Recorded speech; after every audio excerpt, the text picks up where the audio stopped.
Sumainyo ang Panginoon. At sumaiyo rin. Ang mabuting balita ng Panginoon ayon kay San Mateo. Papuri sa iyo, Panginoon. Si Judas Iscariote, isa sa 12, ay nakipagkita sa mga punong saserdote. Ano po ang ibibigay ninyo sa akin kung tulungan ko kayong madakip si Jesus? Tanong niya. Noon din ay binilangan nila siya ng 30 salaping pilak. Mula noon, umanap na si Judas ng pagkakataon upang maipagkanulo si Jesus. Dumating ang unang araw ng kapistahan ng tinapay na walang libadura. Lumapit kay Jesus ang mga alagad at nagtanong, "Saan po ninyo ibig na ipaghanda namin kayo ng hapunang Pampaskwa?" Sumagot siya, "Pumunta kayo sa lungsod at hanapin ninyo ang taong ito. Sabihin sa kanyang ganito ang ipinasasabi ng guro. Malapit na ang aking oras. Ako at ang mga alagad ko'y sa bahay mo kakain ng hapunang Pampaskwa." Sinunod nga ng mga alagad ang utos sa Jesus at inihanda nila ang hapunang Pampaskwa. Nang gabing yaon, dumulog sa hapag si Jesus kasama ang 12 alagad. Samantalang sila'y kumakain, nangusap si Jesus. "Sinasabi ko, isa sa inyo ang magkakanulo sa akin." Nanlumo ang mga alagad at isa't isa'y nagtanong sa kanya, "Ako po ba, Panginoon?" Sumagot siya, "Ang kasabay kong sumausaw sa mangkok ang siyang magkakanulo sa akin. Papanaw ang anak ng tao ayon sa nasusulat, ngunit sa aba ng magkakanulo sa kanya. Mabuti pang hindi na ipinanganak ang taong iyon." Si Judas na magkakanulo sa kanya ay nagtanong din, "Guro, ako po ba?" Sumagot si Jesus, "Ikaw na ang nagsabi." Ang mabuting balita ng Panginoon. Pinupuri ka namin, Panginoong Hesukristo. Isang magandang umaga po sa inyong lahat. Ngayon po ay Miyerkules Santo at sa pagpapatuloy po ng ating pagdiriwang ng mga mahal na araw, sa puntong ito ay labis ang kalungkutan nararamdaman ni Jesus dahil ang kasalo niyang kumain, ang kasama niya sa gabit araw ay ipagkakanulo siya. Kahapon, narinig na natin yung isang bahagi ng kwentong ito mula sa Ebanghelyo ni San Juan. Ngayon ay ang ginamit natin ay ang pahayag mula kay San Mateo. Kung ngayon, sinimulan niya ito sa pamamagitan ng pagsasaad na si Judas Iscariote ay nakipagkita sa mga punong saserdote para ipagkanulo si Jesus. Kahapon kasi, sabi sa Ebanghelyo ni San Juan, matapos na ibigay ni Jesus yung tinapay kay Judas, pumasok si Satanas sa kanya at saka siya umalis. Pero dito, papunta pa lang o habang nandoon na si Judas, ay alam na nanggaling na siya sa mga punong saserdote at inaipagkanulo na. Kumbaga, nagiging espiya na si Judas.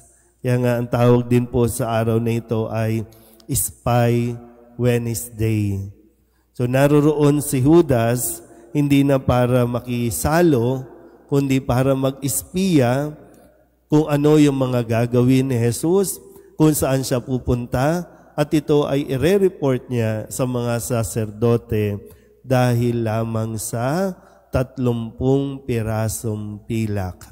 Dahil lamang sa pera. Isa ito sa, kumbaga, masakit na karanasan natin na kapag may mga tao sa paligid natin, hopefully hindi tayo ang gumawa nito, pero kapag ginagawa ito sa atin, napakasakit.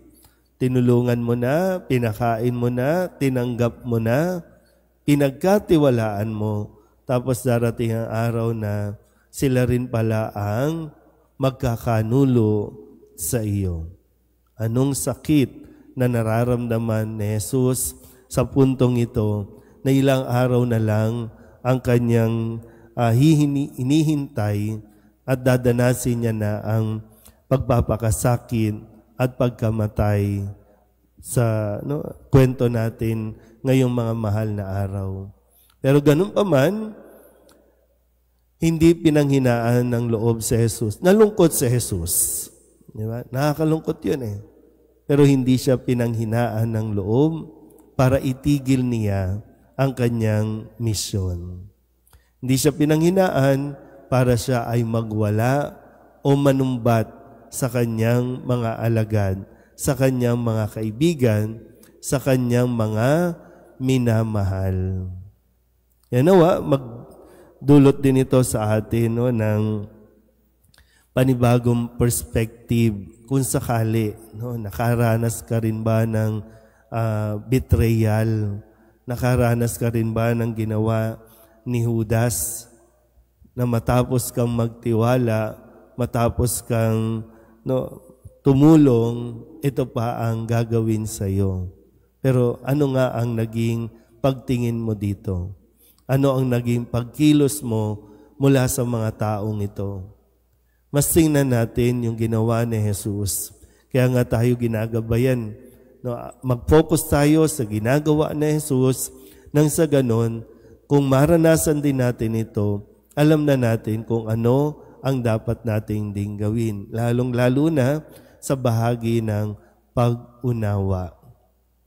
Kung sa unang pagbasa, pinahayag ni Propeta Isaías na ang Panginoon mismo ang magtatanggol sa kanya, ang Panginoon din ang nagbigay sa kanya ng sapat na pangunawa para maintindihan niya ang hirap na kanyang daranasin. O ganun din nawa sa atin. May mga mag-iispiya, lalo sa panahon ngayon po, pwede natin din hatid itong mensaheng ito, na dahil sa pera, marami ang nagsisiraan, marami ang naglalaglagan. Dahil sa pera, maraming magkakaibigan ang nagkakahiwalay, maging ang mismong pamilya. Dahil sa posisyon, dahil sa pera, ay handang mag-away, handang ipagkanulo ang isa't isa para lamang sa hinahangad na posisyon. So lagi ko rin iniisip, ano bang nangyari kay Judas? Ano bang nangyari sa kanya? Parang bigla kasing lumabas yung pangalan ni Judas sa mga panahong ito. Ang alam natin, siya ang taga-hawak ng pera ng kanilang samahan. May tagapag-ingat yaman. At si Judas din yung katiwala sa pagpapakain ng mga dukha, sa paggamit ng mga tulong o perang ibinibigay. So sabi ko, ano ba nangyari kay Judas? Bakit biglang nagkaganito? Pinagalitan ba siya? Napahiya ba siya?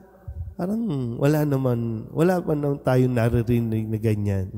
Bigla na lang na gusto lang niyang nanghinayang siya sa pera na doon sa pabango na ginamit ni Maria, di ba, nung Lunes, na sana ipinagbili na lang daw. At ngayon, pumunta na lang sa saserdote, at sa halagang 30 pirasong pilak na tukso na ipagkanulo ang nagmahal sa kanya. Ang patuloy na nagmamahal sa kanya. Kasi sa umpisa pa lang, pwede niya nang kinompronta si Judas, pero hindi. Sinikap na ipaunawa ni Jesus sa kanyang mga alagad kung paano o ano ang dapat na maging pagkilos sa mga taong pinanghinaan o sa mga taong naging mahina at ipagkanulo ang kanilang kaibigan. Pero muli, no? Sana hindi tayo ang gumawa nito. Para bang mas okay na ikaw ang itatwa o ipagkanulo kaysa ang ikaw ang magkanulo. Pero kung naranasan mo na, alam mong masakit, alam mong mahirap, huwag nating ulitin ang pagkakamali ni Judas. Nalalapit na ang pagpili natin ng mga taong gustong maglingkod sa ating bayan. Huwag tayong maging Judas. Ibig sabihin, ano bang ginawa ni Judas? Sa pamamagitan lang ng pera, ipinagkanulo na natin ang kinabukasan ng inyong mga anak, ng ating mga pamilya, ipinagkanulo mo ang ating bayan. Huwag tayong maging Judas. Amen?